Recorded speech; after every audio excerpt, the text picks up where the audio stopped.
व्हीव्हीपॅटही काढत असाल तर निवडणुकांचा फार्स कशा करता करता सरळ निकालच जाहीर करून टाका, अशी घणाघाती टीका केली उद्धव ठाकरेंनी निवडणूक आयोगावर। ईव्हीएमवर अनेक राजकीय पक्षांनी वारंवार आक्षेप घेतलेला आहे आणि त्यावर विरोधकांकडून सडकून टीकाही करण्यात आली आहे। याच मुद्द्यावरून आता उद्धव ठाकरेंनी टीका करत सवाल केला। स्थानिक स्वराज्य संस्थांच्या निवडणुकांमध्ये व्हीव्हीपॅट काढून टाकण्यात आल्याच्या निर्णयावर त्यांनी तीव्र नाराजी नोंदवली। आमचं मत कुठे जात आहे हे शेवटपर्यंत कळत नाही, त्यामुळे आम्हाला आमचं मत कुठे गेलं हे कळायला पाहिजे, असं ठाकरे म्हणाले। बॅलेट पेपरमध्ये शिक्का मारला जायचा, त्यामुळे मतदाराला खात्री होती। ईव्हीएममध्ये मात्र बटन दाबल्यानंतरही आतमध्ये काय नोंद होतीये हे कळतच नाही, असं ते म्हणाले।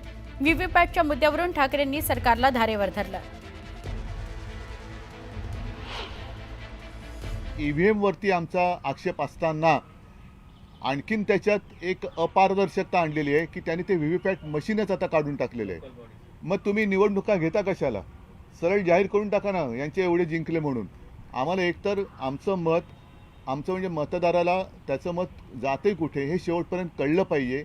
ते ईव्हीएममध्ये कळत नाही आहे, कारण बटन दाबलं जातंय, दिवा लागतोय, आवाज येतोय, ती रिसीट दिसते, पण ती रिसीट नंतर एकूण सगळ्या रिसीट काय मोजल्या जात नाहीत आणि मत रजिस्टर कुठे होते, आतमध्ये रजिस्टर कसं होतंय ते कळत नाही।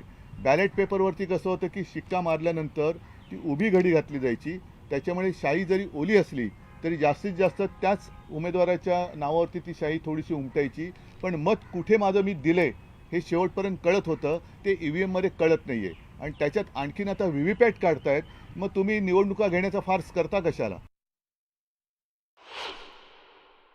मुझे ऐसा लगता है शायद वो एक बार चेक कर ले, या तो उनका दिमाग चोरी हो गया है या दिमाग में से चिप चोरी हो गई है, इसलिए बार बार वो ये चीज़ें कहते हैं। राहुल गांधींनी कदाचित त्यांना निर्देश दिले असतील, आदेश म्हणणार नाही मी, निर्देश दिले असतील। शेवटी कळसूत्री भावलीप्रमाणे सगळं सुरू आहे।